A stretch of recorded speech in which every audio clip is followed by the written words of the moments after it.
আমার মনে হয় একটা মেয়ে মানুষের সবচেয়ে বাজে এবং সবচেয়ে কষ্টের একটা কথা শোনা হলো, সেটা হলো যে এই বাসাটা তোমার না, বা কোথায় যাচ্ছ তুমি।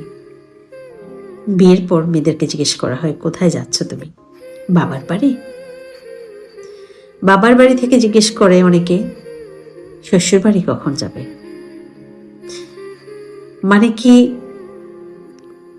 একটা মেয়ের কখনো কোনো বাড়ি থাকে না, নিজস্ব কোনো স্থান থাকে না।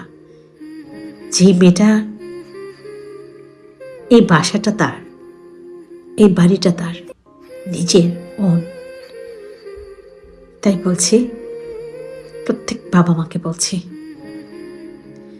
মেয়েদেরকে বিয়েতে দামি দামি গহনা, দামি দামি আসবাবপত্র না দিয়ে একটা ছোট্ট একটা জমি কিনে দেন।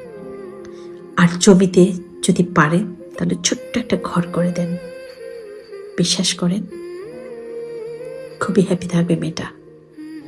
কখনো তার ইনসিকিউরে ভুগবে না, বা কখনো কেউ তাকে বলবে না যে বাসা থেকে বের হয়ে যাও, বা এই বাসাটা তোমার না, এটা তোমার বাবার বাড়ি না, বা এটা তোমার শ্বশুর বাড়ি না, বা এটা তোমার শ্বশুর বাড়ি, বা এটা তোমার বাবার বাড়ি। কেউ বলবে না, বলতে পারবে না, সাহসও করবে না। কারণ তারা জানবে যে এই মানুষটার, এই মেয়ে মানুষটার নিজস্ব পার্সোনাল, মানে অনেকটা ঘর আছে, নিজস্ব ঘর।